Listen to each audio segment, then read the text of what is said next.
जय गुरुदेव. सुगंध पुष्पा माझारी, परिमळ न दिसे जरी, तरी नाही म्हणता नये गौरी, घ्राणेंद्रिया सुख होय. पाना पुष्पा माझारी, प्रभा दिसे ना जरी, नास्ती मनोनय सुंदरी, अस्तित्व भरले मगमगीत. या ओवीतून संत शिरोमणी शिवयोगी मन्मथ माऊली आपल्या परमरहस्य या प्रासादिक ग्रंथातून ईश्वराचं सर्व व्यापकत्व सांगत आहेत. हा परमात्मा शिव पिंडात आहे, ब्रह्मांडात आहे नव्हे. शिवच आत्मशक्ती विकासेन शिवो विश्वात्मनाः, आत्मशक्तीच्या विकासानं शिवच विश्व प्रपंच रूपानं नटलेला आहे. हे समजून सांगण्यासाठी माऊलींनी मागच्या ओवीमध्ये सांगितलेलं होतं शिव पार्वतीच्या संवादातून, की देवीनं प्रश्न विचारला, आत्मा कसा असतो, ब्रह्म कसं दिसतं. त्यावेळेस शिवानं सांगितलेलं होतं, देवी हे डोळ्यानं पाहता येत नाही, त्याला सद्गुरूला शरण गेल्यानंतर सद्गुरूनं दिलेली ज्ञान दृष्टीनं ते ब्रह्म अनुभवता येतं. त्यावेळेस कोण्या व्यक्तीला शंका येईल की डोळ्यानं दिसत नाही म्हणता, मग त्याला आहे कसं म्हणता. असा प्रश्न उपस्थित झाल्यावर त्याचं समाधान करण्यासाठी माऊली या ओवीतून सांगतात, अरे फुलामध्ये सुगंध असतो का नाही, असतो. मग दिसतो का तुम्हाला, दिसत नाही. मग त्याच्यात सुगंध नाही म्हणता येईल का, येणार नाही. कारण फुलाचं वैभव सुगंध आहे आणि सुगंधाचा आधार फूल आहे.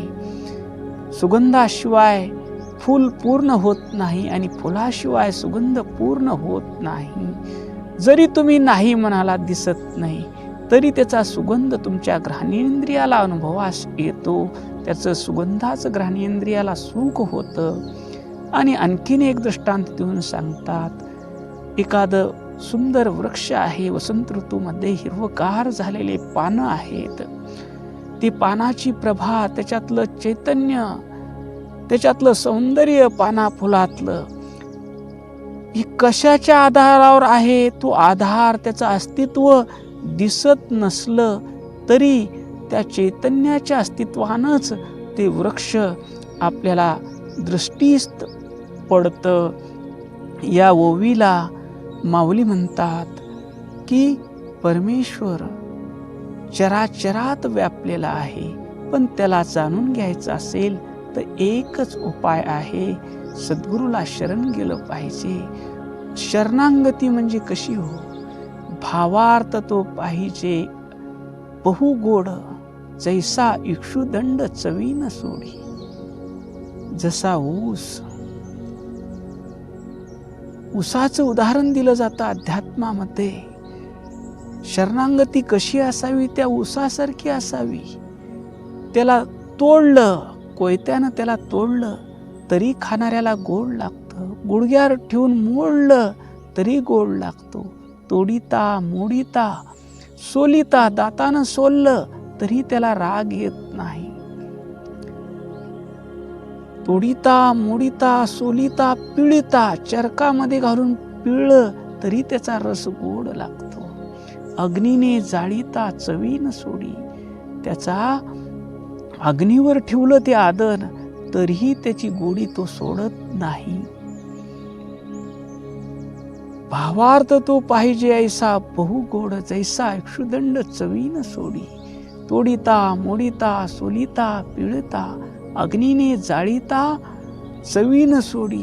पाक झाल्यावरी तुडवी ती चरणी, अंती साखर होणे चवीन सोडी. पाक झाल्यावर तुडवतात त्या, गुळ तयार करताना त्याला, तरीही मला तुडवतात म्हणून त्याचा राग येत नाही त्याला. बसवलिंग महाराज म्हणतात, अंती साखर होणे, एवढ्या प्रक्रियेतून जाऊन तो साखर होतो तरीही तो गोडच राहतो. बसवलिंग म्हणे, धन्य त्याची निष्ठा, साहुनी नाना कष्टा सुखवी जना. तसं सद्गुरूला शरण गेल्यानंतर संसारात दुःख येऊ, सुख येऊ, कितीही आनंदाचा प्रसंग आला तर माझ्यावर सद्गुरुनाथाची कृपा आहे म्हणून मला हे सुख मिळालं आहे. काही जीवनामध्ये प्रतिकूल प्रसंग आला, माझ्या भल्यासाठीच सद्गुरुनाथानं माझ्यावर कृपा केलेली आहे. हा शरणागतीचा भाव आहे. जे काही जीवनामध्ये करत आहेत ते माझे सद्गुरूच करत आहेत. अशी गुरु भक्ती करता करता सद्गुरूनं दिलेलं नाम जपता जपता शिवाय नमः, शिवाय नमः, शिवाय नमः, शिवाय नमः. नमः म्हणजे मी नाही, केवळ शिव राहतो. तो शिव मीपणा गळून गेल्यानंतर तो शिव आपल्याला सर्वत्र दिसू लागतो. जसं सोनाराला अंगठी, नथ, मंगळसूत्र हे दागिने दिसत नाहीत, त्याला केवळ सोनं दिसतं. तसं जो सद्गुरूच्या चरणी ज्याचा अहंकार समर्पित होऊन शिवस्वरूप झालेला आहे, अशा भक्ताला चराचरात सद्गुरूशिवाय काही दिसत नाही. त्याला सोनाराला जसं सोनं दिसतं तसं नाना वर्ण, नाना व्यक्ती, सर्व मायेची संपत्ती, प्रभू एकला अनंत रूपे तोची नटला, हे दिसतं. त्याच्या आतलं चैतन्य भक्त बघतो, अरे हा प्रभू अनंत रूपाने नटलेले माझे सद्गुरुनाथच आहेत, त्यांच्याशिवाय दुसरं काहीही नाही हो. जे जे दिसे दृष्टीपुढे ते अवघे शिवरूप गाढे, अशी अवस्था होते. आपला भाव त्या उसासारखा झाला पाहिजे. कितीही संकट येऊ, काही हो, ईश्वराला सद्गुरुनाथाला एकच मागणं, तुझे चरणी प्रीती जडो, तुझे विषय ना आवडो, ऐसे करी माझे चित्त, कृपा करुणी सतत. सद्गुरू आणि ईश्वर दोघही आपली माया म्हणजे पद, पैसा, संपत्ती, प्रतिष्ठा घेऊन येतात. भक्ताला म्हणतात, मी पाहिजे का माझं पद, पैसा, संपत्ती, प्रतिष्ठा पाहिजे.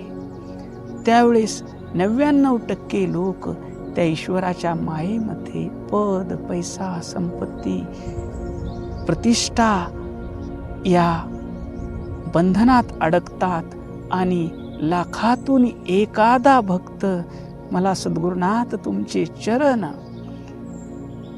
चरणावर प्रीती जोडो, मला दुसरं काहीच नको, अप्पा तुमचे चरणाचं अखंड दर्शन होत राहो, मला दुसरं काहीही नको. मग जीवनामध्ये कितीही संकट आले, अडचणी आली तर त्याची चिंता मला काय, तुझ्या कृपे निश्चिंत मी आहे, माझी सर्व चिंता तूची आहे.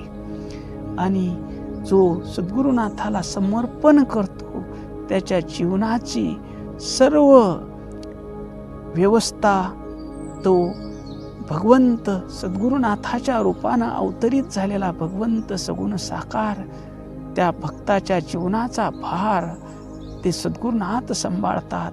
त्याला चालवणारे सद्गुरुनाथ असतात, त्याला बोलवणारे सद्गुरुनाथ असतात. त्याच्या देहाकडून होणारी प्रत्येक क्रिया सद्गुरुनाथ करून घेतात. तो कीर्तन करत असेल तिथं उभारलेला त्याचा देह असतो, बोलणारे सद्गुरुनाथ असतात. तो प्रवचन करत असेल तर तिथं बसलेला त्याचा देह भक्ताचा असतो आणि बोलणारे सद्गुरुनाथ असतात.